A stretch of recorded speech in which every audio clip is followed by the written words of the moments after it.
Hello बच्चे, how are you? I hope all of you must be very good. चलिए बेटा, आइए, हमने देखा कि कोई भी इंडिया में कानून पास होगा तो वो कानून कौन पास करेगा? पार्लियामेंट कानून पास करेगा। और पार्लियामेंट कानून अपनी मर्जी से नहीं पास कर सकता। पार्लियामेंट को अगर कोई भी कानून पास करना है तो उन्हें कॉन्स्टिट्यूशन से पावर लेनी होगी। कॉन्स्टिट्यूशन के अंदर अलग अलग जगह पावर्स लिखी होंगी, जिन पावर्स के बेसिस पे पार्लियामेंट सेंट्रल लेवल पे या स्टेट लेवल पे लेजिस्लेटिव असेंबली लॉ बनाएगी अपनी लेजिस्लेटिव पावर को यूज करते हुए।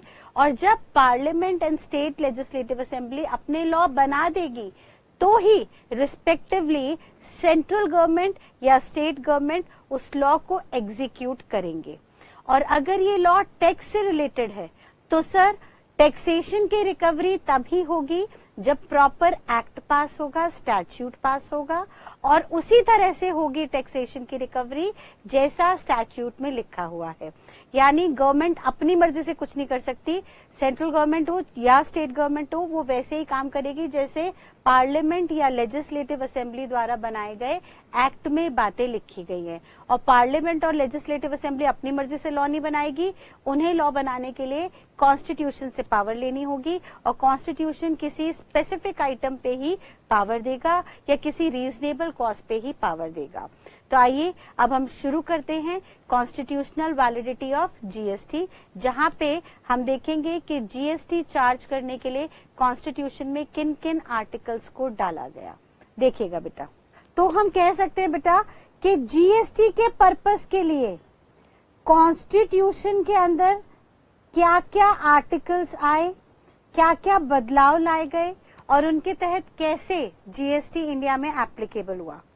सबसे पहले तो उन्होंने कहा सर जीएसटी लागू करने के लिए कॉन्स्टिट्यूशन में अमेंडमेंट की गई और कॉन्स्टिट्यूशन 101st अमेंडमेंट एक्ट 2016 में लाया गया। क्या था एक बार फिर से याद रखिएगा, ये आपसे ऑब्जेक्टिव में पूछा जा सकता है। कॉन्स्टिट्यूशन 101st अमेंडमेंट एक्ट 2016 जो कौन सी डेट से इनैक्ट हुआ था? It was applicable on 8 September 2016 on the ascent of president. President के अप्रूवल पे इसको लागू किया गया था। और ये क्यों चेंज लाया गया था कॉन्स्टिट्यूशन के अंदर? कि भाई सिंपल सी बात है, पहले के टाइम पे इस अमेंडमेंट एक्ट को लाने से पहले यूनियन लिस्ट के आइटम्स पे सिर्फ पार्लियामेंट लॉ बनाती थी और स्टेट लिस्ट के आइटम पे सिर्फ और सिर्फ स्टेट लेजिस्लेटिव असेंबली लॉ बनाती थी। लेकिन जीएसटी में वादा ये किया गया था कि सर सेंट्रल और स्टेट दोनों 50-50% शेयर करेंगे जीएसटी को और दोनों अपने अपने जीएसटी एक्ट लगाएंगी, दोनों अपने अपने जीएसटी एक्ट बनाएंगी। अब दोनों को जीएसटी एक्ट बनाने के लिए एक ही कॉन्स्टिट्यूशन के अंदर कॉमन पावर चाहिए थी, तो उसके लिए यहाँ पे आर्टिकल इंसर्ट किए गए। सबसे पहला आर्टिकल डाला गया यहाँ पे आर्टिकल 246 कैपिटल ए। इस आर्टिकल ने सबसे पहले पावर दी पार्लियामेंट को, प्लस साथ साथ हर लेजिस्लेचर को, हर लेजिस्लेटिव असेंबली को कि आप यानी स्टेट लेजिस्लेटिव असेंबली, हर स्टेट की विधानसभा अपना अपना जीएसटी एक्ट बना सकती है और उसे लागू कर सकती है in coordination of the GST act passed by parliament in the name of CGST act 2017। तो उन्होंने यहाँ पे पावर दे दी। किस आर्टिकल ने दी? कॉन्स्टिट्यूशन के आर्टिकल। सर जैसे एक्ट में सेक्शंस होते हैं ऐसे ही कॉन्स्टिट्यूशन में आर्टिकल्स होते हैं। तो आर्टिकल 246 कैपिटल ए ने पावर दी पार्लियामेंट और हर विधानसभा को कि आप अपना अपना जीएसटी एक्ट बना सकते हैं to charge goods and service tax on goods and services. That is there will be dual control of central government and state government authorities for all assessees. हर असेसी पे, हर टैक्स पेयर पे जो GST पे कर रहा है उस पे सेंट्रल और स्टेट दोनों का कंट्रोल होगा। दोनों आपसे टाइम टू टाइम सवाल जवाब कर सकते हैं और आपसे अपना टैक्स रिकवर कर सकते हैं। बट कैसे करेंगे? उसके लिए रिस्पेक्टिवली जीएसटी एक्ट के अंदर प्रोविजंस दिए गए हैं जिनको हम आगे चल के एक एक करके समझेंगे। फर्दर वो कहते हैं GST will be levied on all goods and services. Sir GST सारे गुड्स पे लगेगा।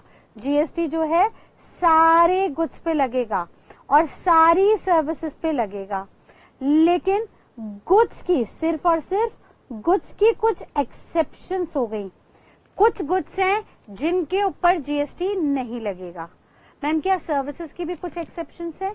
नहीं बेटा, ध्यान रखिएगा, सर्विसेज की कोई एक्सेप्शन नहीं है। For services there is no exception. इसका मतलब क्या है? इसका मतलब है ऑन ऑल सर्विसेज, सर्विसेज जितनी भी हैं उस पर जीएसटी लगेगा। On all services GST shall be chargeable. लेकिन हाँ, ऑन ऑल गुड्स, गुड्स जो है उन पे जीएसटी चार्जेबल होगा सब्जेक्ट टू सर्टेन एक्सेप्शंस। यहाँ पे कुछ एक्सेप्शंस आ गई। वो क्या एक्सेप्शन थी? पहला उन्होंने कहा alcoholic liquor for human consumption. Sir human consumption के लिए, इंसानों के पीने के लिए जो अल्कोहल है, वो अल्कोहल की पावर हम जीएसटी के अंदर बिल्कुल भी नहीं देंगे, क्योंकि सर वहां पे जो मेजर रेवेन्यू है वो स्टेट गवर्नमेंट का आता है। और यही कारण था स्टेट गवर्नमेंट जीएसटी नहीं लागू होने दे रही थी, क्योंकि सेंट्रल कह रहा था स्टेट को कि सर हम हर गुड्स हर सर्विसेज पे जीएसटी लगाएंगे, लेकिन स्टेट गवर्नमेंट कह रही थी सर कि जो अल्कोहल है इस पे तो मुझे सबसे ज्यादा रेवेन्यू आता है, ये प्रोडक्ट मैं आपको नहीं देने वाली, क्योंकि ये प्रोडक्ट अगर आपको दे दिया तो मेरा जो रेवेन्यू है वो लॉस में हो जाएगा, मेरे रेवेन्यू का लॉस होगा, मेरा रेवेन्यू कम हो जाएगा। देयरफॉर अल्कोहल में किसी भी हालत में आपको नहीं दूंगी। अल्कोहल के अलावा बाकी जितने भी कुछ लेने हैं उस पे हम कॉमन जनरल टैक्स लगा सकते हैं जीएसटी के अंदर। और ये बात एफर्म कर दी गई थी कॉन्स्टिट्यूशन के ही आर्टिकल 366(12)(a) के अंदर। उन्होंने कहा था सर जीएसटी सारे गुड्स को कवर करेगा except alcohol liquor for human consumption. जो रेडिली ड्रिंकेबल है, कंज्यूमेबल है, सिर्फ वो आइटम जो है, ये जो आइटम है वो किसके हाथ में रहेगा? अल्कोहल और लिकर फॉर ह्यूमन कंजम्पशन सिर्फ और सिर्फ एक्सक्लूसिवली स्टेट गवर्नमेंट के हाथ में टैक्सेबल रहेगा। सिर्फ और सिर्फ किसके हाथ में टैक्सेबल रहेगा? Exclusively taxable. ये एक्सक्लूसिवली टैक्सेबल रहेगा बाय स्टेट गवर्नमेंट। कभी भी सेंट्रल गवर्नमेंट अल्कोहल पे अपना शेयर नहीं मांगेगी, उस पे कोई भी जीएसटी चार्ज नहीं होगी। और क्योंकि आर्टिकल 366(12)(a) कहता है कि अल्कोहल फॉर ह्यूमन कंजम्पशन के ऊपर खाली स्टेट गवर्नमेंट की अथॉरिटी है, सेंट्रल की नहीं है, देयरफॉर यहाँ पे जीएसटी चार्ज नहीं होगा। यानी आर्टिकल 246(a) उसके कंसेंट में चलेगा, उसके हार्मनी में चलेगा, अलग से वो कोई और बात नहीं कहेगा। यानी इसका मतलब है कि अल्कोहल फॉर ह्यूमन कंजम्पशन जो है उस पे जीएसटी चार्ज होगी नहीं, तो कौन से टैक्सेस लगेंगे? सर वही टैक्सेस लगेंगे जो जीएसटी आने से पहले लग रहे थे। कौन कौन से लग रहे थे? स्टेट लेवल पे एक्साइज ड्यूटी लग रही थी। एक्साइज ड्यूटी जीएसटी से पहले का टैक्स था, जिसको हम कहते थे tax on manufacturing of goods. तो सर गुड्स के बनने पर मैन्युफैक्चरिंग पे एक्साइज ड्यूटी लगती थी, जो अल्कोहल पे स्टेट गवर्नमेंट ले जाती थी स्टेट एक्साइज ड्यूटी के नाम से। और जब ये अल्कोहल बनने के बाद बिकता था तो टैक्स लगता था ऑन सेल ऑफ गुड्स। यानी दो अलग अलग एक्टिविटी हो रही है। पहला हो रहा है मैन्युफैक्चरिंग, मैन्युफैक्चरिंग पे लग रही है एक्साइज ड्यूटी, और दूसरा हो रहा है सेल, सेल पे लगता है सेल्स टैक्स। सेल्स टैक्स अलग अलग लगते हैं। अगर इंटर स्टेट सेल हो रही है तो सीएसटी के नाम से सेल्स टैक्स लगता है, और अगर इंट्रा स्टेट यानी सेम स्टेट के अंदर सेल हो रही है तो वैट के नाम से टैक्स लगता है। यानी यहाँ पे कौन कौन से टैक्स आ जाते हैं? सर सेल्स में आ जाता है हमारा वैट या सीएसटी। इंटर स्टेट एक स्टेट से दूसरे स्टेट में सीएसटी सेंट्रल सेल्स टैक्स, और इंट्रा स्टेट सेल हो रही है यानी विद इन सेम स्टेट हो रही है तो वैल्यू एडेड टैक्स, जिसे हम वैट का नाम भी देते हैं। ठीक है। फर्दर उन्होंने कहा सर कि यहाँ पे कुछ आइटम्स हैं जो इसके अंदर कवर नहीं होंगे जीएसटी में। ठीक है, कौन कौन से आइटम्स हैं? एक्सेप्ट, पहला उन्होंने कहा था एक्सेप्शन में अल्कोहल फॉर ह्यूमन कंजम्पशन। दूसरा वो कह रहे हैं पेट्रोलियम क्रूड और हाई स्पीड डीजल और मोटर स्पिरिट, जिसको हम पेट्रोल भी कहते हैं, या नेचुरल गैसेस। जो नेचुरल गैसेस हैं, यहाँ पे हम एलपीजी वगैरह की बात नहीं कर रहे, लिक्विफाइड पेट्रोलियम गैसेस की बात नहीं कर रहे जो मैन मेड है, हम यहाँ पे नेचुरल गैसेस की बात कर रहे हैं जो नेचुरली अवेलेबल है। या एविएशन टर्बाइन फ्यूल, जो हम एयरक्राफ्ट्स में पेट्रोलियम यूज करते हैं, फ्यूल यूज करते हैं। ये 5 जो पेट्रोल रिलेटेड आइटम्स हैं, कौन कौन से दिमाग में बैठा लीजिएगा? Crude petroleum, high speed diesel oil, motor spirit या petrol, natural gas and aviation turbine fuel, ये 5 पेट्रोल रिलेटेड प्रोडक्ट जो है वो जीएसटी के अंदर नहीं आएंगे। और क्योंकि ये जीएसटी के अंदर नहीं आएंगे तो सर जीएसटी से पहले जो टैक्सेस लगते थे वो इस पे लगेंगे, यानी सेंट्रल एक्साइज ड्यूटी लगेगी। जो पेट्रोलियम वगैरह है वो सेंट्रल के हाथ में है, स्टेट के हाथ में नहीं है, तो सेंट्रल एक्साइज ड्यूटी लगेगी। उनकी मैन्युफैक्चरिंग पे, प्रोडक्शन पे सेंट्रल एक्साइज ड्यूटी, और जब वो बिकेंगे तो उनके ऊपर सीएसटी या वैट चार्ज किया जाएगा। ठीक है, और जब भी वो बिकेंगे तो उनकी सेल्स पे सीएसटी या वैट चार्ज किया जाएगा, यानी सेंट्रल सेल्स टैक्स या वैल्यू एडेड टैक्स लगेगा। हाउएवर उन्होंने यहाँ पे एक आइटम की बात की, tobacco and tobacco related products. उन्होंने कहा सर टोबैको के ऊपर सेंट्रल एक्साइज ड्यूटी और सीएसटी वैट भी लगेगा, एज वेल एज ये गुड्स की डेफिनेशन में भी इंक्लूड होगा, यानी जीएसटी के लिए इंक्लूड भी किया जाएगा। इसका मतलब क्या है कि सर जब भी टोबैको की बात आएगी तो टोबैको के ऊपर पुराने टैक्सेस भी लगेंगे, एक्साइज ड्यूटी भी लगेगी और साथ साथ सीएसटी वैट भी लगेगा, एज वेल एज इसके ऊपर हम जीएसटी भी चार्ज करेंगे, क्योंकि गवर्नमेंट कह रही है सर ये वो प्रोडक्ट है जो बहुत इंजूरियस है, लोग इससे लाखों की संख्या में मरते हैं हर साल, लेकिन फिर भी हम इसे बैन नहीं कर पाते क्योंकि यहाँ से इस प्रोडक्ट से सरकार को मैक्सिमम रेवेन्यू जनरेट होता है। तो सरकार कह रही है भाई जब हमें मैक्सिमम रेवेन्यू जनरेट इससे हो ही रहा है तो क्यों ना हम यहाँ पे अच्छे से ही रेवेन्यू जनरेट कर ले, हम इस पे डबल टैक्सेस भी चार्ज कर दें तो भी किसी को कोई ऐतराज नहीं होगा, क्योंकि ये जरूरत का सामान नहीं है। रादर जब हम इतने टैक्सेस चार्ज करेंगे तो इसका प्राइस बढ़ेगा ही, और जब प्राइस बढ़ेगा तो हो सकता है डिमांड इसकी कम हो जाए, लोग इसे कम यूज करें, कम कंज्यूम करें। तो इंजूरियस प्रोडक्ट अगर लोग कम कंज्यूम करेंगे तो उससे किसी को कोई ऐतराज नहीं होगा। ठीक है, तो टोबैको एक ऐसा प्रोडक्ट हो गया जो जीएसटी के अंदर भी है, साथ साथ इसके ऊपर पुराने टैक्सेस भी लगेंगे।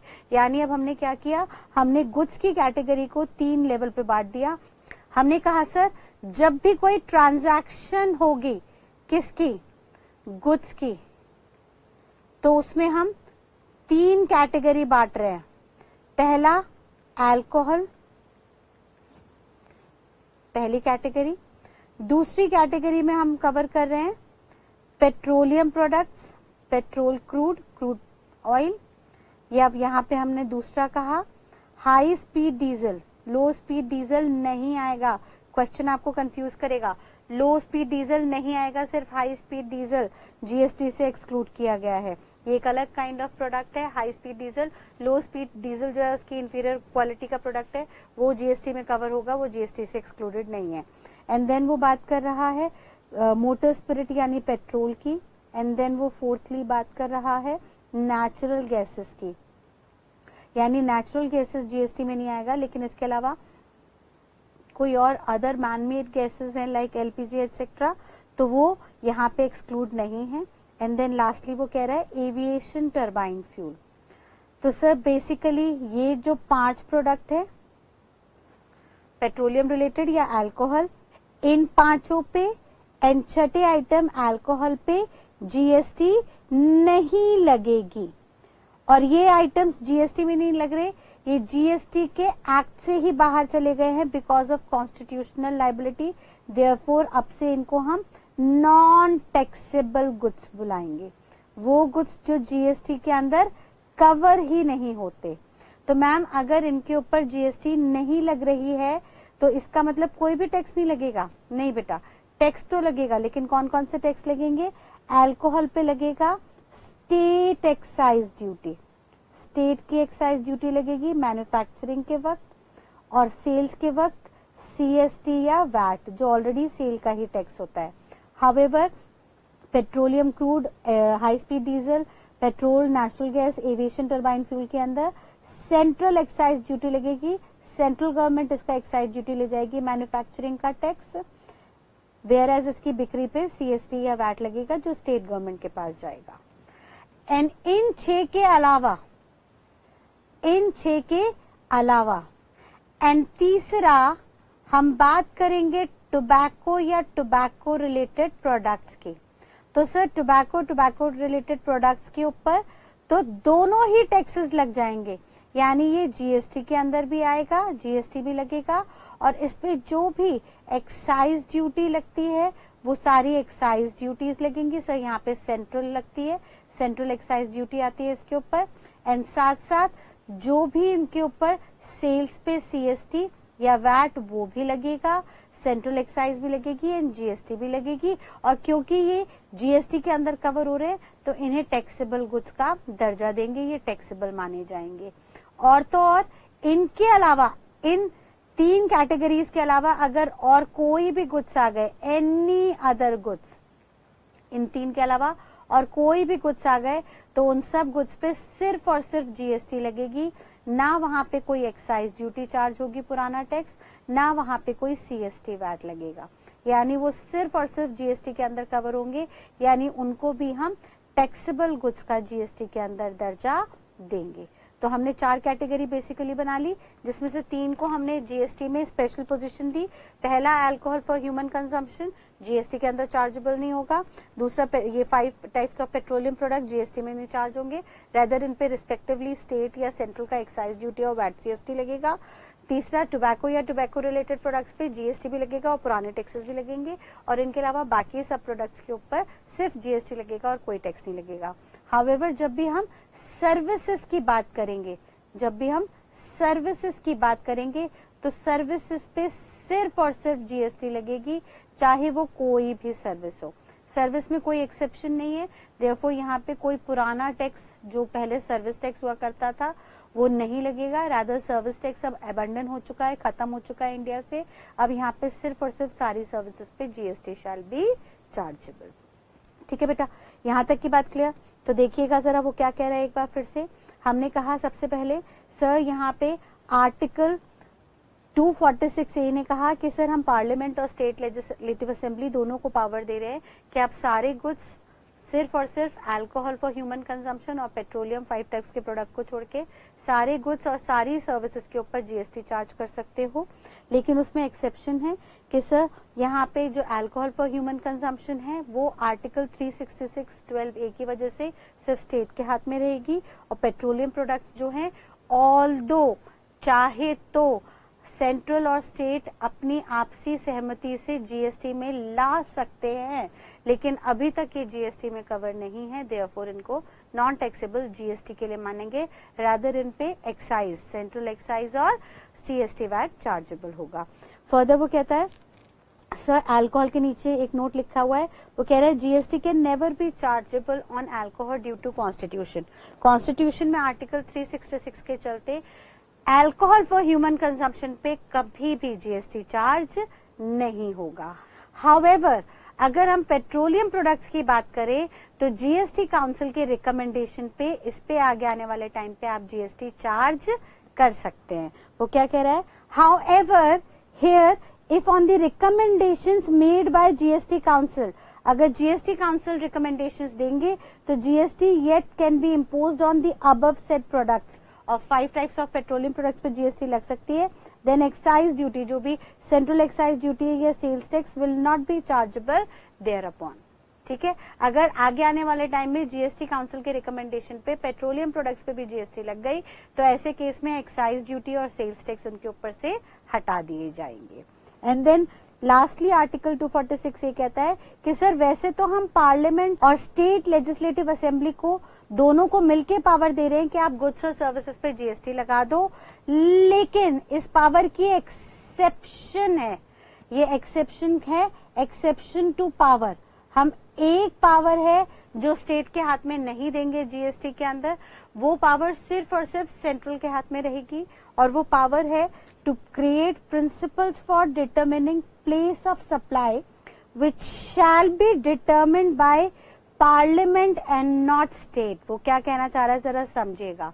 आर्टिकल 246 ये कह रहा है कि सर वैसे तो आर्टिकल 246 ये पार्लियामेंट और स्टेट लेजिस्लेटिव असेंबली दोनों को पावर दे रहे हैं कि जीएसटी आप चार्ज कर दीजिए गुड्स एंड सर्विसेज पे, लेकिन यहाँ पे एक पावर है जो हम स्टेट गवर्नमेंट को नहीं देंगे, सिर्फ सेंट्रल गवर्नमेंट के हाथ में रखेंगे, यानी पार्लियामेंट को देंगे। वो पावर हम पार्लियामेंट को देंगे कभी भी स्टेट की विधानसभा पे वो पावर नहीं जाएगी और वो पावर होगी प्लेस ऑफ सप्लाई तय करना। सर प्लेस ऑफ सप्लाई का लिटरल मीनिंग होता है वो डेस्टिनेशन तय करना जिस स्टेट को जीएसटी मिलने वाली है। ये प्लेस ऑफ सप्लाई, अब से हम ध्यान रख रहे हैं, इसको हम आगे चल के बहुत डिटेल में पढ़ेंगे। प्लेस ऑफ सप्लाई वो डेस्टिनेशन है, वो स्टेट है to which GST shall be payable.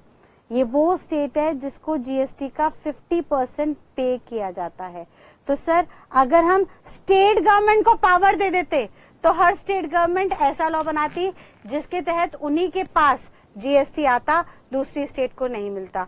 तो सर ऐसे में किसी भी तरीके के डिस्प्यूट को खत्म करने के लिए हमने साफ साफ कह दिया कि जब भी प्लेस ऑफ सप्लाई की बात आएगी हमें ये तय करना होगा कि डेस्टिनेशन कौन से स्टेट को माने, हमें ये तय करना होगा कि जीएसटी के 50% को कौन सी स्टेट गवर्नमेंट के साथ शेयर करे। तो इस पे लॉ सिर्फ और सिर्फ यूनियन लेवल पे पार्लियामेंट बनाएगी, स्टेट की विधानसभा को इसकी पावर कभी भी नहीं दी जाएगी। ये एक्सक्लूसिव एक्सेप्शन आर्टिकल 246A के अंदर डाल दी गई। तो अब से हम कंक्लूड करते हैं कि आर्टिकल 246A पार्लियामेंट और लेजिस्लेटिव असेंबली दोनों को पावर देगी कि वो जीएसटी के कोई भी लॉ बना ले to charge GST on all goods except alcohol and 5 types of petroleum and all services. लेकिन यहाँ पे एक एक्सेप्शन होगी, एक पावर होगी, जो पावर सिर्फ और सिर्फ पार्लियामेंट को दी जाएगी। वो पावर किसी भी हालत में स्टेट की विधानसभा के पास नहीं जाएगी और वो पावर होगी in relation to determining place of supply और destination which is that state to whom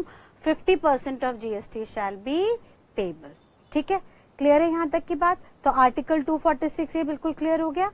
आगे वो नेक्स्ट कहता है आर्टिकल 269A जो कहता है explanation to article 269A provides that import of goods and services are to be treated as interstate supply.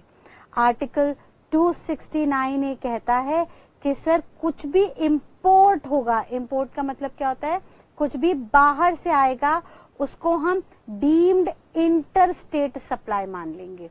Deemed मतलब मानो ना मानो मानना ही पड़ेगा।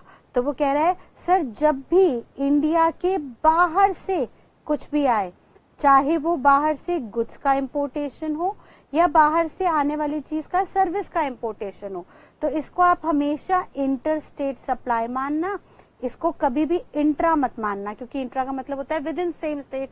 तो सर यहाँ स्टेट तो छोड़िए, कंट्री अलग हो गई, जब कंट्री अलग हो गई तो ये इंट्रा तो किसी हालत में हो नहीं सकता, तो ये इंटर स्टेट सप्लाई होगा।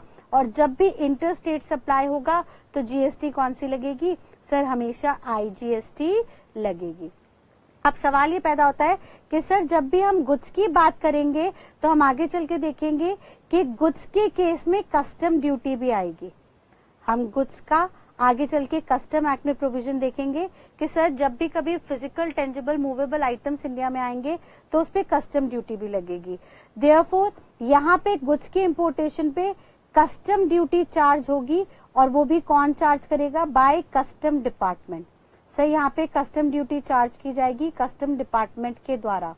हावेवर जब भी सर्विसेज की बात होगी तो सर्विसेज का मतलब होता है कोई भी इंटेंजिबल चीज। सर बाहर से हमने डिजाइन इंपोर्ट किए तो डिजाइन तो मेरे को मेल पे आ गए, मैंने कभी भी पोर्ट पे तो कोई सामान उतरवाया नहीं, जबकि गुड्स जो थे वो फिजिकली पोर्ट पे उतरे। तो सर गुड्स फिजिकली पोर्ट पे उतरे, वहां पे कस्टम अथॉरिटी खड़ी थी, उन्होंने जीएसटी भी कलेक्ट कर ली। लेकिन जब सर्विसेज की बात हुई तो वो पोर्ट पे फिजिकली आती हुई नहीं दिखी, देयरफॉर उसकी कलेक्शन करेगा जीएसटी डिपार्टमेंट। यानी सर्विसेज के ऊपर, इंपोर्ट ऑफ सर्विसेज के ऊपर जीएसटी डिपार्टमेंट की कलेक्शन होगी, जीएसटी डिपार्टमेंट करेगा, और इंपोर्ट ऑफ गुड्स के ऊपर कस्टम डिपार्टमेंट कलेक्शन करेगा। और कितनी कलेक्शन करेगा सर, जीएसटी आईजीएसटी तो दोनों को देनी होगी, लेकिन सर्विसेज में सिर्फ और सिर्फ आईजीएसटी लगेगी। हावेवर गुड्स के ऊपर आईजीएसटी भी लगेगी, और वहां पे हम आगे चल के कस्टम में पढ़ेंगे, एक कस्टम की बेसिक कस्टम ड्यूटी होगी जिसको हम बीसीडी का नाम देंगे, और अदर कस्टम ड्यूटीज होंगी। बीसीडी का मतलब होगा बेसिक कस्टम ड्यूटीज। अभी इसको मैं ज्यादा टच नहीं कर रही हूँ, जब हम कस्टम एक्ट करेंगे वहां पे हम देख लेंगे।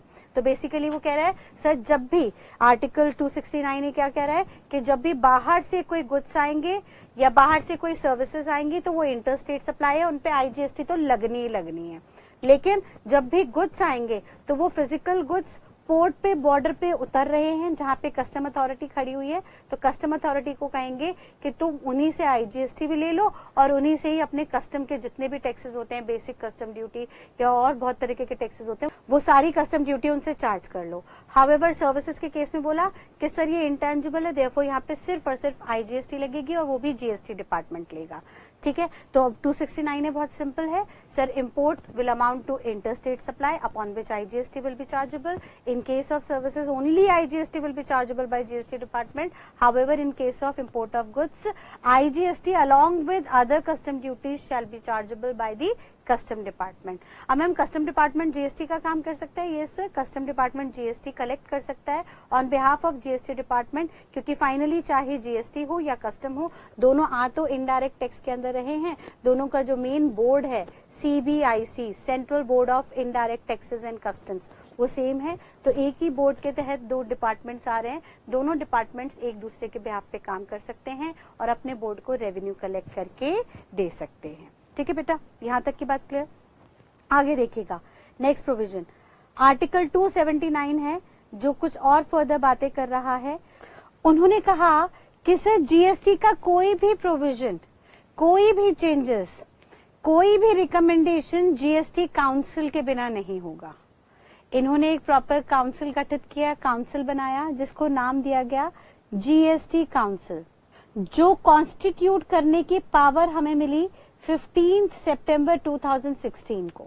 देखिए वो क्या कह रहा है, article 279A, here president of India, India के प्रेसिडेंट ने पावर दी, empowers to constitute GST council on 15 सितंबर 2016। उन्होंने कहा आप कॉन्स्टिट्यूट करेंगे जीएसटी काउंसिल, जिनके रिकमेंडेशंस पे जीएसटी का एक एक प्रोविजन ड्राफ्ट होगा, आइदर बाय पार्लियामेंट और स्टेट लेजिस्लेटिव असेंबली। यानी भले ही पार्लियामेंट और लेजिस्लेटिव असेंबली को इंडिपेंडेंट पावर मिली हो लॉ बनाने की, लेकिन वो लॉ जो बनेगा वो सिंक में बनेगा। ये नहीं कि एक एक्ट कुछ और कह रहा है और दूसरा एक्ट अपोजिट बात कह रहा है। सर आपस में कॉन्ट्रोडिक्शन नहीं होनी चाहिए, आपस में सिंक होना चाहिए, हार्मनी होनी चाहिए। तो दोनों पार्लियामेंट और लेजिस्लेटिव असेंबली के एक्ट को सिंक में रखने के लिए, हार्मनी में रखने के लिए ये काउंसिल बना और स्ट्रिक्टली पार्लियामेंट और स्टेट लेजिस्लेटिव असेंबली के बीच में डिस्प्यूट ना आए, सेंट्रल और स्टेट गवर्नमेंट के बीच में डिस्प्यूट ना आए, इसलिए उन्होंने स्ट्रिक्टली कह दिया कि जो भी जीएसटी के प्रोविजन है वो काउंसिल की, जीएसटी काउंसिल की रिकमेंडेशन पे दोनों सरकारें अपने अपने एक्ट के अंदर इनकॉर्पोरेट करेंगी।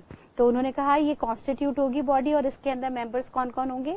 पहले होंगे यूनियन फाइनेंस मिनिस्टर, यूनियन का मतलब होता है सेंट्रल लेवल पे, सेंट्रल कैबिनेट के अंदर जो फाइनेंस मिनिस्टर है वो इसके चेयरपर्सन होंगे, हेड होंगे, वो इसको चेयर करेंगे यानी लीड करेंगे। एंड सेकेंड होंगे union minister of state in charge of finance. जो भी यूनियन मिनिस्टर है, अगेन हम सेंट्रल की बात कर रहे हैं, सेंट्रल लेवल पे जो मिनिस्टर है जो सारे स्टेट्स को और स्टेट्स के फाइनेंस इंचार्ज को लीड करते हैं, वो इसके मेंबर होंगे।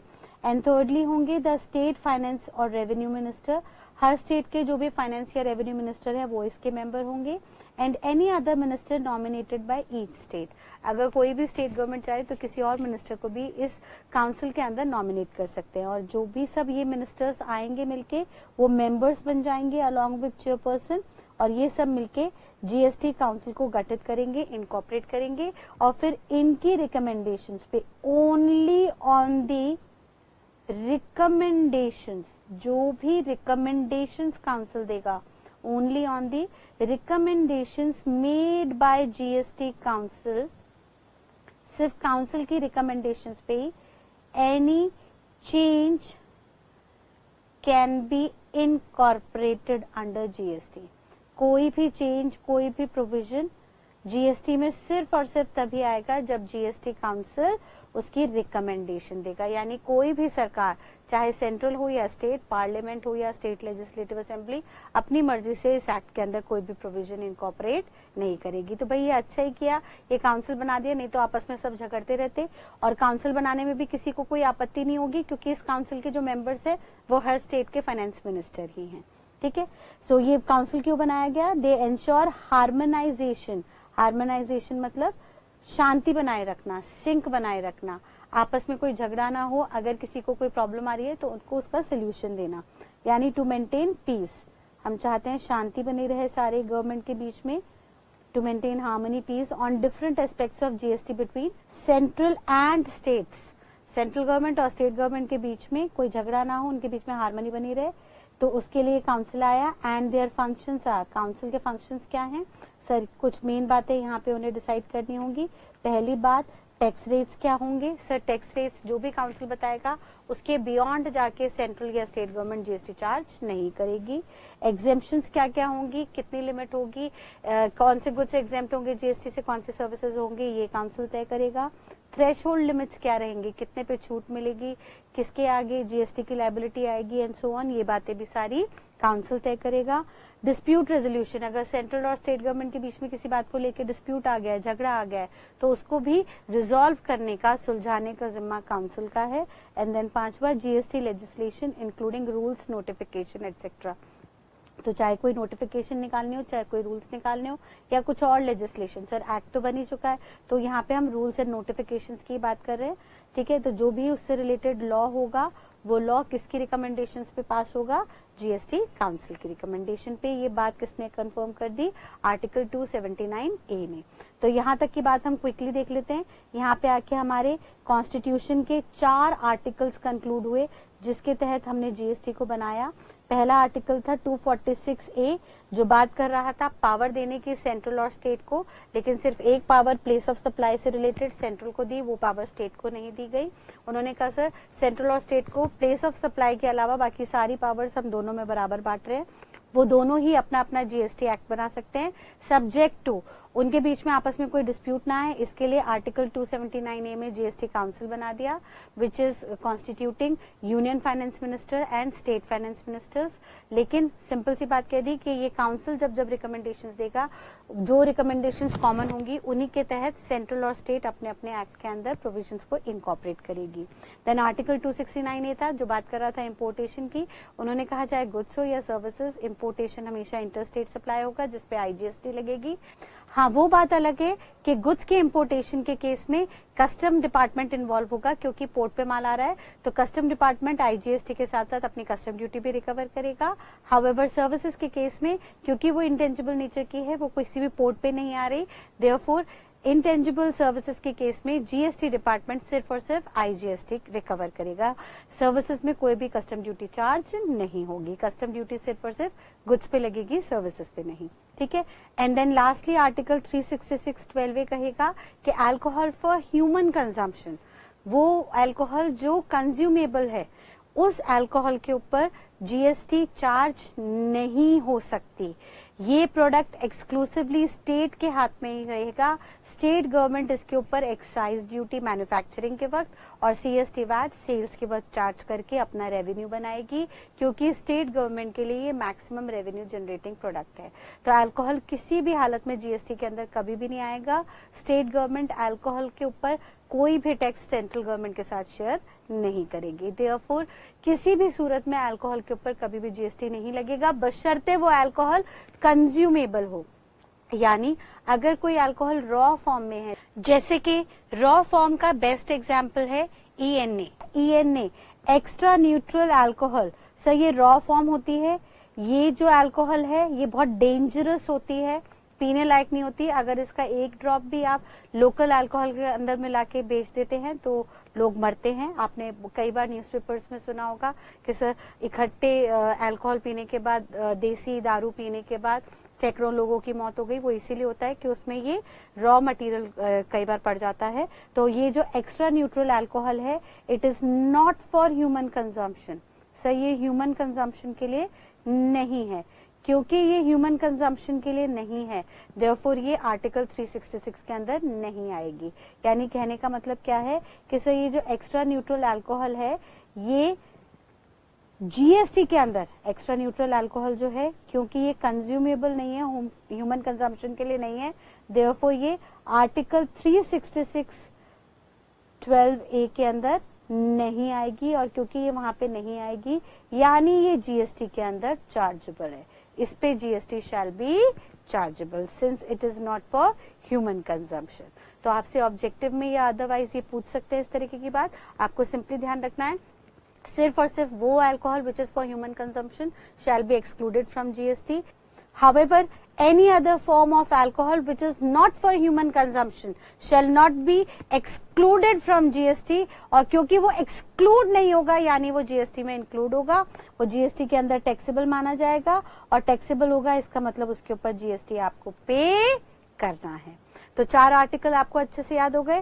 पहला आर्टिकल 246A जो पावर देगा पार्लियामेंट और स्टेट लेजिस्लेटिव असेंबली को, दूसरा होगा 269A जो इंपोर्टेशन की बात करेगा, तीसरा होगा 279A जो जीएसटी काउंसिल के कॉन्स्टिट्यूशन की बात करेगा, एंड चौथा होगा 366(12)A जो अल्कोहल की एक्सक्लूसिव पावर के बारे में बात करेगा कि अल्कोहल अगर ह्यूमन कंजम्पशन के लिए है तो उस पर सिर्फ और सिर्फ स्टेट गवर्नमेंट की अथॉरिटी रहेगी, सेंट्रल उस पर कभी भी अपना अधिकार नहीं जताएगा। ठीक है, अब टेक्निकली इन चारों आर्टिकल से पावर लेके फाइनली जीएसटी एक्ट बना, और फाइनली जब जीएसटी एक्ट बना तो बताइए हमने अभी ऊपर क्या पढ़ा कि भाई पार्लियामेंट को और स्टेट लेजिस्लेटिव असेंबली को सबको अलग अलग पावर दी गई जीएसटी एक्ट बनाने की। तो टेक्निकली हमारे कितने जीएसटी एक्ट बने हम पढ़ते हैं एक बार।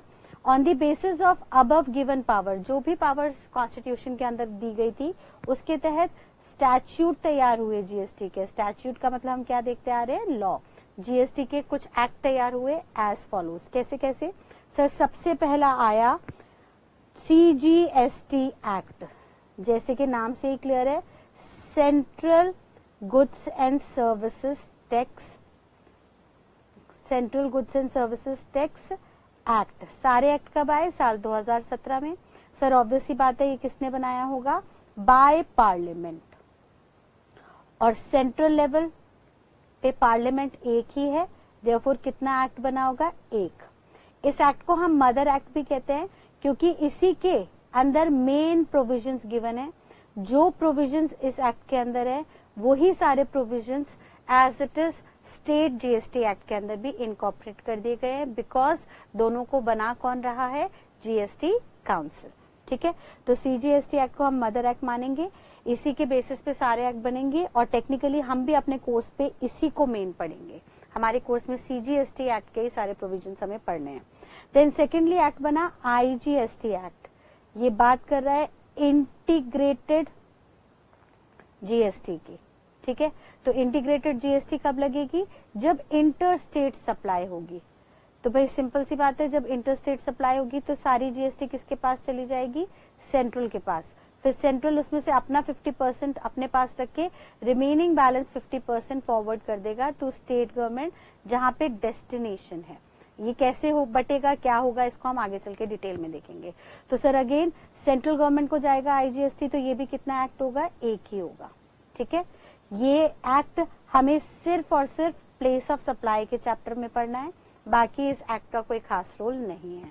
सिर्फ हमें प्लेस ऑफ सप्लाई में इसलिए पढ़ना है क्योंकि इस एक्ट में प्लेस ऑफ सप्लाई की जो एक्सक्लूसिव पावर है वो एक्सक्लूसिव पावर सिर्फ और सिर्फ सेंट्रल के हाथ में है। यहाँ पे स्टेट को ये पावर हमने नहीं दी, जैसा कि हमने अभी ऊपर देख लिया था कि सर आर्टिकल 246 ये कह रहा था कि पार्लियामेंट और लेजिस्लेचर को, स्टेट लेजिस्लेचर को, दोनों को इक्वल पावर है except in relation to place of supply, क्योंकि प्लेस ऑफ सप्लाई की पावर स्टेट के पास नहीं है। देयरफॉर आईजीएसटी एक्ट के अंदर भी स्टेट का कोई रोल नहीं होगा, ये एक्सक्लूसिवली पार्लियामेंट बनाएगा और सेंट्रल गवर्नमेंट इसे रेगुलेट करेगा। फिर नेक्स्ट हमने देखा एसजीएसटी एक्ट।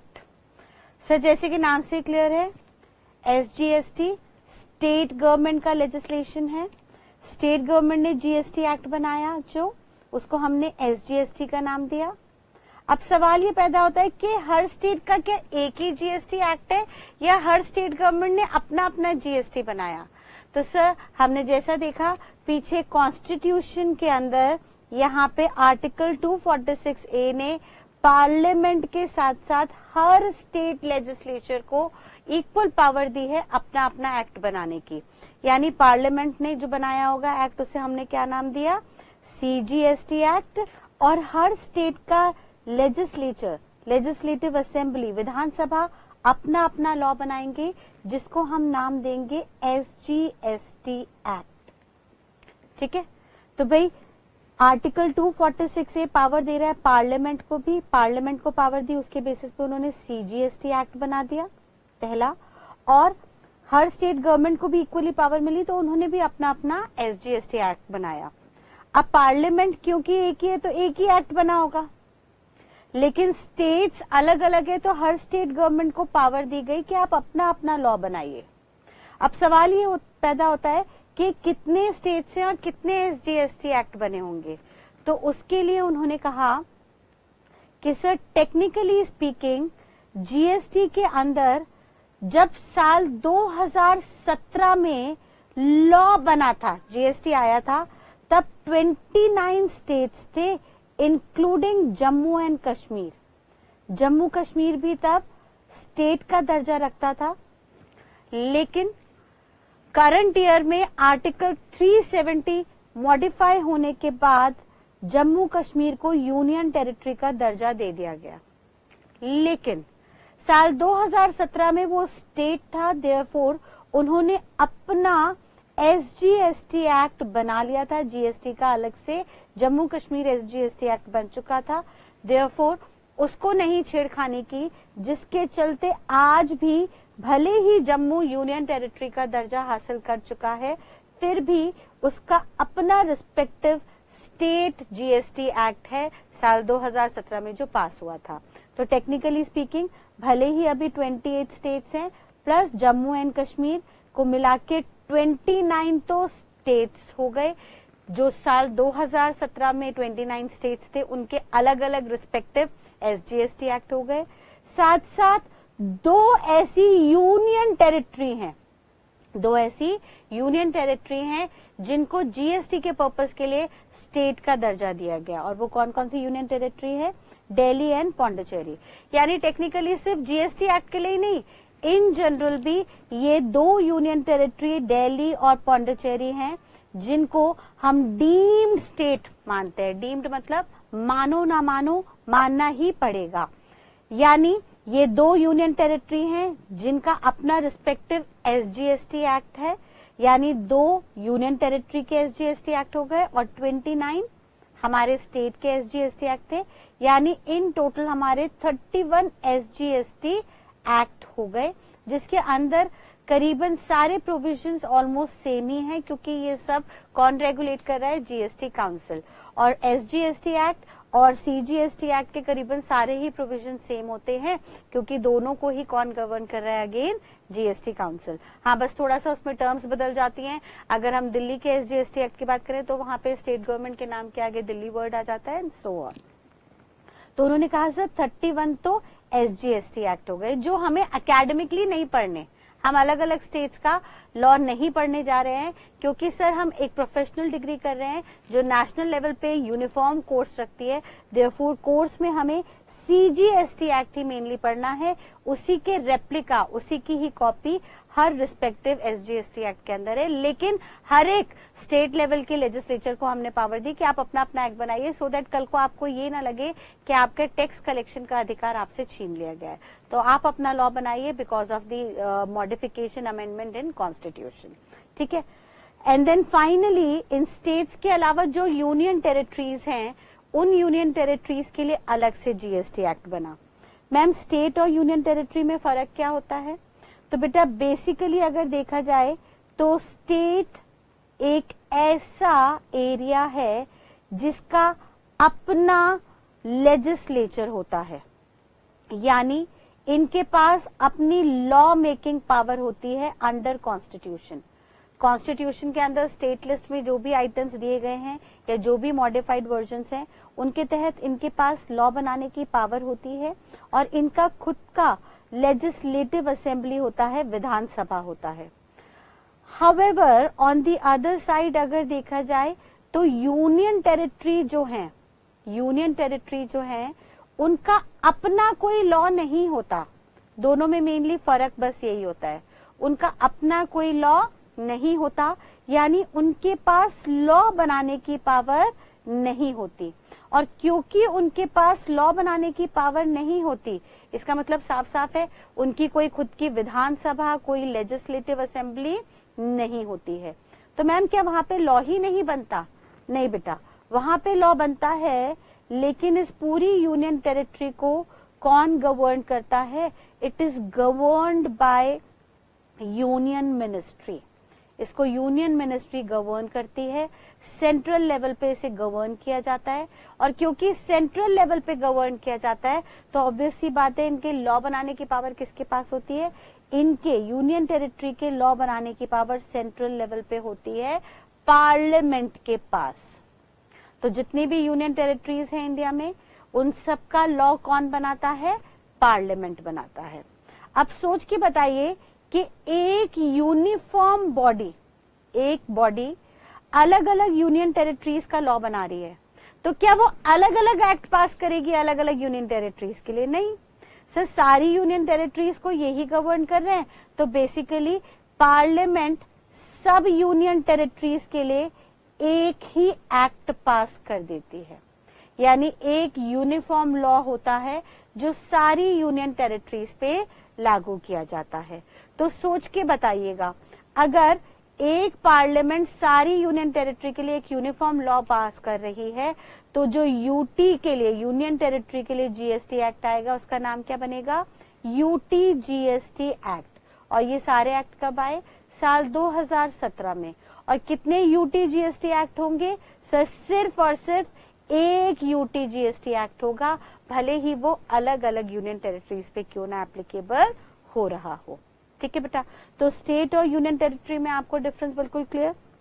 तो इस बात को एक बार समरी से फिर से कंक्लूड कीजिएगा कि सर भले ही स्टेट गवर्नमेंट के अपने अपने स्टेट एक्ट है, जिसके चलते 31 एसजीएसटी एक्ट है, लेकिन यूटी जीएसटी एक्ट एक ही है, एक ही यूटी जीएसटी एक्ट है। There is only one UT GST act, since all 6 UT GSTs are governed by central government, therefore their law is made by, कौन बना रहा है इनका लॉ? इनका लॉ बनाया पार्लियामेंट ने। ठीक है, और कितनी यूनियन टेरिटरी हैं? सर पहले के टाइम पे 7 यूनियन टेरिटरी होती थी, बट आर्टिकल 370 मॉडिफाई होने के बाद अब 9 यूनियन टेरिटरीज हो गई हैं।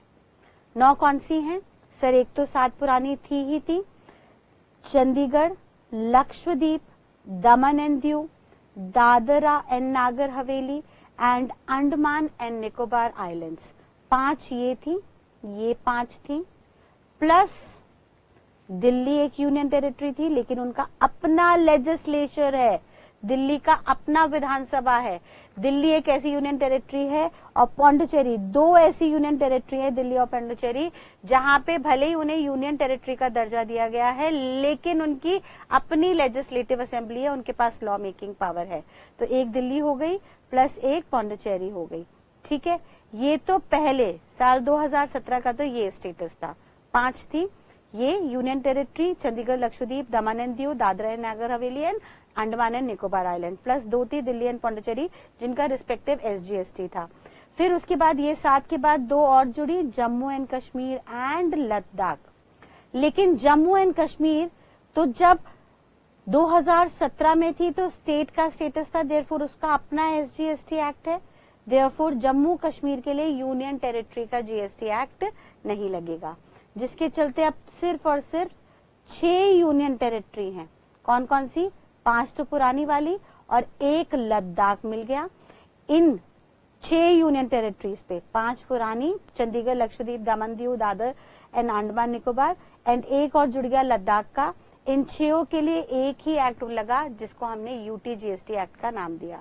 हाउएवर बाकी 3 जो हैं union territory, Delhi, Pondicherry and Jammu Kashmir, उनके अपने अपने रिस्पेक्टिव एसजीएसटी एक्ट है। ऑल्दो जो सबके प्रोविजंस हैं वो रेप्लिका है ईच अदर, सबके प्रोविजंस मेनली कॉमनली सेम ही हैं। ठीक है बेटा, एंड देन लास्टली वो जीएसटी के अंदर बात करता है जीएसटी कंपनसेशन सेस की। हमने देखा था सेंट्रल गवर्नमेंट ने स्टेट गवर्नमेंट को कन्विंस करने के लिए, जीएसटी को अप्लाई करने के लिए, इम्प्लीमेंट करने के लिए स्टेट गवर्नमेंट को गारंटी दी थी कि कल को अगर स्टेट गवर्नमेंट का कभी भी पोस्ट जीएसटी रेवेन्यू कम होता है तो सेंट्रल गवर्नमेंट उनका पोस्ट जीएसटी रेवेन्यू कम होने के बाद का जो डेफिसिट है, जो कमी है, वो कंपनसेशन सेस से रिकवर करके पे ऑफ करेगी। और ये कंपनसेशन सेस जो मेनली है वो लग्जरी आइटम्स या डीमेरिट गुड्स पे लगेगा, जिससे आम जनता को कोई प्रॉब्लम ना हो। लेकिन इस कंपनसेशन सेस को चार्ज करने के लिए अगेन एक सेपरेट एक्ट पास हुआ जिसको नाम दिया गया GST compensation cess act 2017। Obviously बात है, ये किसने बनाया होगा? ये पार्लियामेंट ने बनाया होगा, क्योंकि ये गारंटी सेंट्रल गवर्नमेंट ने स्टेट को दी थी। तो सेंट्रल के तहत लॉ मेकिंग पावर पार्लियामेंट के पास थी, तो पार्लियामेंट ने एक स्टैंडर्ड लॉ बना दिया, जीएसटी कंपनसेशन सेस एक्ट। तो इन टोटल हमारे पास जीएसटी के नाम से कितने एक्ट हो गए सर? पहला हमारा सीजीएसटी एक्ट था, फिर दूसरा हमारा आईजीएसटी एक्ट था, 1 + 1 2 हो गए, फिर तीसरा हमारा एसजीएसटी एक्ट 31 थे, तो 2 + 31 हमारे हो गए 33। एंड देन उसके बाद यूटीजीएसटी हमारा एक आया यानी 34। एंड देन कंक्लूजन में हमने देखा जीएसटी का कंपनसेशन सेस का एक्ट आया, यानी इन टोटल हमारे पास कितने एक्ट हो गए जीएसटी के पर्पस के लिए? 35 एक्ट्स हो गए। ये सब चीजें लॉ मेकर आपसे ऑब्जेक्टिव में पूछ सकता है। तो टोटल नंबर ऑफ स्टैट्यूट्स कितने हैं जीएसटी के? Sir total number of statutes मतलब हमने डिटेल में देख लिया था, हम एक्ट की बात कर रहे हैं, लॉ की बात कर रहे हैं। तो टोटल जो नंबर ऑफ एक्ट्स है जीएसटी के लिए वो 35 है। ठीक है बेटा, यहाँ तक की बात क्लियर? तो एक बार हमने यहाँ तक देख लिया कॉन्स्टिट्यूशनल वैलिडिटी। कॉन्स्टिट्यूशनल वैलिडिटी के अंदर हमने कवर अप किया कि सर 4 आर्टिकल्स थे। आर्टिकल 246A जो पावर दे रहा था पार्लियामेंट और स्टेट लेजिस्लेचर को अपना अपना रिस्पेक्टिव लॉ बनाने के लिए, एक्सेप्ट वो लॉ सारे गुड्स पे था, सिर्फ अल्कोहल फॉर ह्यूमन कंजम्पशन के लिए नहीं था। और वो क्यों नहीं था? बिकॉज आर्टिकल 366(12)A ने कहा था कि अल्कोहल फॉर ह्यूमन कंजम्पशन जो है वो एक्सक्लूसिवली स्टेट गवर्नमेंट के हाथ में रहेगी, कभी भी सेंट्रल के हाथ में नहीं जाएगी। एंड देन उसके बाद हमने देखा आर्टिकल 269A जिसने कहा कि सर इंपोर्ट की बात जब भी हम करेंगे तो इंपोर्टेशन इंटरस्टेट सप्लाई होगी, जिसपे हमेशा आईजीएसटी लगेगी। लेकिन जब भी गुड्स की बात होगी, physical tangible goods Indian port पे आएंगे तो पोर्ट पे जहाँ पे कस्टम अथॉरिटी खड़ी होती है वहां पे उतरेंगे, देयरफॉर वहां पे कस्टम अथॉरिटी अपनी कस्टम ड्यूटी के साथ साथ आईजीएसटी भी रिकवर कर लेगी। हाउएवर जब भी सर्विसेज की बात आएगी, इंटेंजिबल एक्टिविटीज की बात आएगी, तो वो पोर्ट पे फिजिकली उतरती हुई नहीं देखी जाएंगी। देयरफॉर उन सर्विसेज के इंपोर्टेशन पे आईजीएसटी जो है वो जीएसटी डिपार्टमेंट रिकवर करेगा। एंड देन आर्टिकल 279A ने कहा था कि सर जीएसटी के लिए एक separate council president of India ने बनाया, जिसको जीएसटी काउंसिल का नाम दिया गया, जो बनाने की पावर 15 सितंबर 2016 को दी गई। और इसके अंदर यूनियन फाइनेंस मिनिस्टर और स्टेट फाइनेंस मिनिस्टर्स मेंबर है।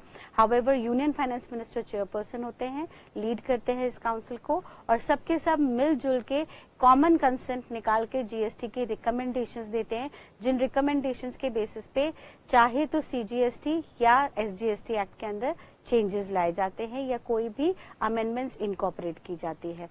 तो सर जीएसटी काउंसिल से पूछे बिना कोई भी अमेंडमेंट, कोई भी चेंज जीएसटी एक्ट के अंदर नहीं आएगा, चाहे वो रेट की बात हो, एग्जेम्पशंस की बात हो, थ्रेशोल्ड लिमिट की बात हो, डिस्प्यूट रिजॉल्व करने की बात हो, या कोई भी रूल्स नोटिफिकेशंस लागू करने की बात हो, सो दैट सेंट्रल और स्टेट लेवल पे हमेशा हार्मनी बनी रहे।